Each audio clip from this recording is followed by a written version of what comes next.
Hey, gang, it's Jeff. I'm Jeff. It is a new year, so happy new year to you. Año nuevo. New year. I'm still learning Spanish. That is still my goal for 2024. I would love to be conversational in Spanish by the end of this year. That is my resolution. I'm telling you all about it right now, in the present moment time now. This is a Tuesday breakdown, and normally in the past, these have been half hour of me talking about what happened the last weekend and some theological stuff, some take home stuff, kind of a behind the curtain stuff, like a DVD commentary for what happens on a Sunday. Well, also in the past, I've also done Thursday announcement videos, which is more of like a 5 minute, here's what's going on, kind of be goofy and fun, but some quick announcements. And because it's a new year, I'm revisiting how and why I'm doing any of these things. And here's what I think. I think that doing 2 of them a week is too much. It's a lot of content in addition to writing a sermon on Sunday. And I think the Thursday update announcement videos made sense when COVID was happening and on any given Sunday, new things would have to be scheduled and announced and planned. I think it was good to do those Thursday updates to set a tone, to get my personality out there, to get the personality of the church out there. And so I think it is good to have a video. I really enjoy these breakdowns because, again, they're conversational. They're just kind of pull all the junk out of my brain and throw it at you. And for some of you, that's been really valuable. Why? That's between you and God, I guess. But I kind of feel like what I'd like to do moving forward is this. Instead of a half hour on Tuesdays and 5 minutes on Thursdays, I intend to do 15 minutes on Tuesdays that covers kind of what the breakdown is, but it's in shorter segments because I think a lot of people would love to watch these breakdown videos, but they don't have a half hour to sit at YouTube. And since these are more podcasty, to kind of shorten it down to the type of amount of time someone would give to a podcast, maybe once a week, to like 15 minutes. And then at the end of each of these 15 minutes, when I'm breaking down what happened on Sunday or some other things we need to talk about, I will also then give some promotional stuff about what's coming the next Sunday. And then there will be one video a week, and it'll be that one. And then it'll be attached to the Friday email that goes out. It'll exist on YouTube. It'll exist on our front page. But it'll be combining the Tuesday and Thursday into one thing and finding the time in between what Tuesday has been and what Thursday has been to kind of make it work. So that's what I'm going to do. I'll be doing them on Tuesdays generally, but some weeks maybe I won't. Maybe I won't get to them till Wednesday or Thursday. And so to that end, it's going to be very tough to do it as a interactive live thing. If you're on, you're on. If you're not, you're not. But honestly, when we started doing these Tuesday breakdowns, there was quite a few people interacting as I was doing them. But over the months, that definitely got smaller and smaller and smaller until there was just a handful, 2 or 3 people. And so I think to play into the interactive live stream idea, that doesn't kind of make sense moving forward. So anyway, I'm going to do them live. I'm going to do them without editing. I'm going to do them the way I've been doing Tuesday breakdowns, but I'm going to try and compress them down in terms of timing and put announcements at the end. That will be your weekly video with me, Jeff. That's me. Anyhow, it has been a long time since I did any video, like almost a month. And here's why. Because Abby and I took our vacation in December this last year. I don't know if you guys care about this, but in terms of the employee handbook here at Grace Church, after your 7th year on the job, during your 7th year on the job, if you're a pastor like me, you get a sabbatical. That's a 3-month thing. And then after your 10th year on the job, you max out your vacation time. The way this works is your first couple of years, you get 2 weeks vacation. Then after a while, you get 3 weeks vacation. After your sabbatical, you get 4 weeks vacation. After your 10th year, you get 5 weeks vacation per annum. Anyway, I had a couple weeks. And yes, they carry over legally. They can't not carry over. But as the year was coming to an end, I was looking at getaways for my wife and I in January, thinking, well, I'll use those 2 weeks in January, and then I'll accrue the 5 weeks in 2024, and we'll just start over. But I got a deal. Such a deal. I got a great deal. And the vacation we're planning in January was half price if we took it in December. So we did. And it turned out great because the Christmas season it's out of a normal sermon series. So here's how I thought about it. A series such as the one we have done recently through Thessalonians, 1st, 2nd Thessalonians, a sermon series typically is cumulative. It each week builds on the content from the previous week. You're learning more about the book as you go through the book. Certain themes are coming back and repeating themselves. So in the middle of a series, it is often difficult, not always, but it is often difficult to bring in a second preacher who wasn't a part of those building blocks. So typically in a series, unless I plan it with another preacher, sometimes I've team taught a series with Gino, I've team taught a series with John. That's one way to do it. But if I'm doing a through the book of a Bible and I'm not partnering with somebody, I kind of want to keep it clean. So 1st, 2nd Thessalonians, I did all of them, I think. I think maybe James did one. Anyhow, with Christmas time, we have 3 Sundays to talk about Christmas because Thessalonians was done. And it's kind of like, well, I could do, okay, Mary and Joseph, the Magi, the shepherds. Okay, there's 3. Or I could have done Simeon and Anna, or I could have done the names of God from Isaiah chapter 9, the names of the Messiah. That's a 4-weeker usually. And well, you got Christmas Eve, but it was Sunday this year. So anyway, we had 3 Sundays to do Christmas stuff after Thessalonians was done. And I thought, well, if that's actually helpful then for Abby and I to be gone those weeks, because if you're ever going to get a guest preacher to come in, Christmas, I mean, here you go. Pick a Christmas topic, go nuts. What I found interesting, Kevin Holstrom, who is a former youth pastor here, great friend, good guy, I love the ministry he's doing now. And so when we were talking about that back in November, I'm like, how would you like to preach? Because I just had a last minute vacation come up and I love what you're talking about. Can you talk about that theme within the context of Christmas? And I thought he did a great job, but it was, I was not surprised that he went to John the Baptist, because as he was explaining this loneliness idea and getting to the bottom of people's felt needs and this idea of people going to that level of depth, he used John the Baptist by the river as the illustration as he was just talking to me. You know, why in the world would these people go all the way out there to deal with that guy who didn't look anything like the priests in the temple, didn't act like the priests in the temple? But boy, when they got there, they told him all their sins. Why did that work? And so we were kind of unpacking that. So the fact that he used that in the sermon back in December was kind of like, oh, good. I'm glad he did. Because yes, John the Baptist, his birth is part of the Christmas story. The whole Zechariah and Elizabeth stuff, like that's a thing. And so I was glad that he did that.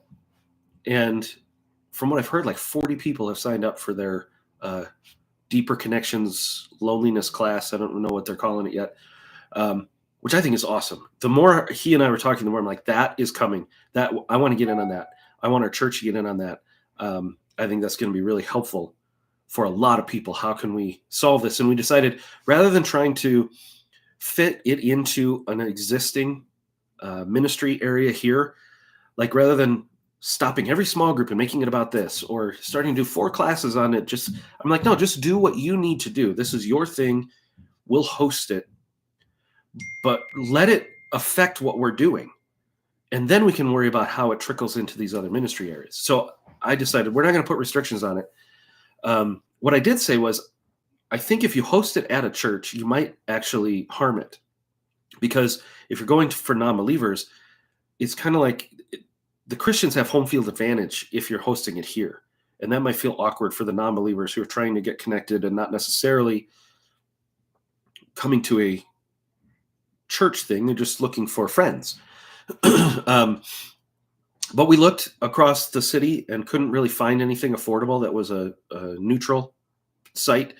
And with the amount of people who want to do this, it didn't make sense to do it in his home anymore. So anyway, we are going to host it, and I've heard a lot of great things and a lot of great signups, but that was why Kevin got to share, and I'm glad he did. And then the following Sunday was always going to be John. He had put in for that. We had worked that out for a while before, that he was going to do one of the Christmas messages. And then I would take Christmas Eve. So we knew that was coming. And I thought for sure, because when John and I talk Christmas, and if you've heard the podcast, you've heard our Christmas conversation. And if you haven't, you totally need to hear the Brothers J podcast that I did with Pastor John on Christmas. Um, but I thought for sure, as a result of all the conversations I've had with him about it, including the podcast, that he was going to go incarnation, that he was going to talk about the deep theological significance of God becoming man. But then when I listened back from vacation, I pulled up the YouTube and I listened to the sermon. And I realized, oh, he did John the Baptist too. He did the Zechariah, the peace idea that was baked into that, and the arrival of John the Baptist, and then the arrival of Jesus. And I thought, wow, it's almost like we had planned a series on the Christmas narrative through Zechariah and Elizabeth and John the Baptist, but we didn't really plan it. It's just the way that worked. And I thought they both did a great work, and it was great to not be here and to know that everything was going to be fine. And then I came in on Christmas Eve. We got back. I actually got sick the very last day of our vacation. So it didn't affect the vacation. We had a great time, but it certainly affected the way home. And then the first couple days home, and I wasn't sure I was going to be healthy enough for Christmas Eve, but I thought the week between Christmas and New Year's here at Grace Church, since I've been here, I mean, we're talking way more than the 12 years I've been here, has always been a closed office. The staff gets to rest. The volunteers get to rest. The Sunday after Christmas is always a makeshift service, usually, at least in the last few years, run by the elders so that the volunteers get a week off. The church itself generally gets a chance to rest. And the elders, I knew that was coming. I knew I had missed the previous two. I thought, if I miss Christmas Eve and then the elder, that's 4 Sundays I'm not going to be there. That's a whole month. That's like a sabbatical again. I mean, it's a third of a sabbatical, but it doesn't feel like I just took vacation. It feels like I just bailed for a month. I don't want to do that. I got to be there Christmas Eve. And so if you were here, you know that I made it through by the skin of my teeth, throat. My throat was very bad. I was still somewhat feverish. I tried not to shake anybody's hand. I tried to keep my distance, but I needed to preach for my own sake, and I think for the sake of the church. And by all accounts, I think people were really affected by it. I enjoyed it. I think, though, one of the things that made it work and why it was even more impactful for people was that I had no voice. And so to get any volume, I had to put a lot more air into every word, which made me sound even more passionate. So maybe that's the secret. Maybe the secret is just trying to be heard makes me sound like I'm super excited and passionate about this stuff. That was not a trick I did on purpose, but in retrospect, I think it paid off. And actually, we had the capacity in that room, I think, is like 330, and that's fire code. 300 in the sanctuary feels like every seat is taken. I don't know exactly how many chairs we have in there, but that's just the vibe. Well, we had 270, something like that, around there at the 10:30 on Christmas Eve. And we had somewhere around 200 at the 4 o'clock. And it was one of those, like, both services were just so full of life and energy. And what I loved was, because I chose the genealogy as the Christmas passage, if you heard the sermon, you know why. But I really appreciated it in both times. I just so enjoyed this. Setting it up with, this is my favorite part of the Christmas story. Have my dad get up and read it. And after like 4 verses of the son of this, the son of that, the son of this person, the son of that person, I could feel in the room this kind of sense of, is he really he's really doing this?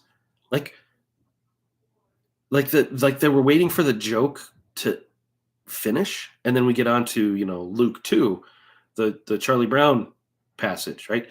No, we're doing the genealogy. And I could sense in the room this feeling of like, he's really going for it. What in the world is that? I love that moment of tension. It's not that I was trying to be clever. It's just that moment of realization, to sense it in a room full of 300 people was really cool. I very much enjoyed that. And I enjoyed being able to tell some of those Old Testament stories and to really get to the bottom of the Christmas story is for the yahoos. It's for the messier your life is, it seems, biblically and historically, the messier your life is, the more God can use it. And I really wanted to get that out, as well as what that means for the incarnation and what that means for God with us. What does it cost God to be with us? And anyway, so I leaned into that. I had a really good time with that. The elder service this last Sunday, I didn't get to see it. I don't think anybody who wasn't here got to see it because we couldn't get YouTube working. And I apologize for that. one of the challenges when everybody gets a break is that sometimes the normal routine gets upset, and that's totally okay. Maybe in the future we'll do more of a prayer service that day. Um, but I appreciate and I'm very thankful to the elders who took this seriously and they thought, yeah, elders not only should be able to teach, they should teach. And what are we going to teach on? Let's teach on what does it mean to be an elder. I thought that was great. And so thank you to Don and to Sid and to Rich and to Fred and to Matt and to Bert and to everybody who contributed to making that go. If you were here, I know there was some technical issues, but one of the things I love about this church is we are not professionals in putting out a professional product. We're a family. And what we do, we work together. We ride the waves together. We go with the flow together. And when things don't work right, hey, that's life. We're still going to love each other. And all that is leading into my promotion for what's coming. And so in lieu of a Thursday video, here is what is coming next at Grace Church. This Sunday, this very Sunday, coming up on the 7th of January, is our Vision Sunday for 2024. And so we're going to be talking about what does 24 look like? What are we going to aim at as a church? I love doing Vision Weeks. You will hear about the boats. You will hear about the spectrum between syncretism and separatism, things I love to talk about at the beginning of every year. Got a financial update for us. It's very, very good. Get to talk about that on Sunday. But I'll give you, who are watching this video, a little bit of a spoiler and say 1 Peter 4 is going to come into play. So if you want to look ahead, our key verse for the year of 2024 comes out of 1 Peter chapter 4. 1 Peter chapter 4. You might want to read ahead and be ready this Sunday at 9 o'clock and or 10:30 if you want to come to that. The next series we're going to start on the 14th of January is going to be through the life of Elijah, who's one of my favorite characters. This is a series we did back, I want to say like 2014. So it's been a long time. So maybe a couple of you will be like, oh yeah, I remember we did that before. I preached it before. I printed out all my notes from before. I don't remember what I said. So it'll be good to do it again. And I think Elijah is really going to set the pace for a lot of the themes we're going to try and cover in 2024. So you won't want to miss that. We have a men's breakfast coming up on the 13th. That's not this coming Saturday, but the following Saturday. And we'd love it if you could sign up for that through the app or through the website so that the guys know how much food to make. That'll be like 8 to 9:30. The time is what's in my head. But we're going to be starting our classes for adult ed coming up this Sunday. We're going to be kicking off the year. It's a new year, and I'm glad to be back. I'm glad to be coming out from being under the weather. Does that mean I'm on top of the weather? I don't know. The weather can change like that. So here we are. It is a new year, and we're going to be trying a couple things slightly differently, like these videos. I hope this was worth your time. The thing is, though, on the Tuesday videos, I've always had a particular way to end it, which is, if you're watching this now, you're awesome. If you watch this later, you're awesome. If you never watch this at all, you're also awesome, made in the image of God, and I hope somebody tells you. But on the Thursday videos, I sign off with, I'm Jeff, you're you, God is God, and then something pithy. So which one am I going to do today? If I combine them, how do I end it? I'm going to have to figure out how to figure out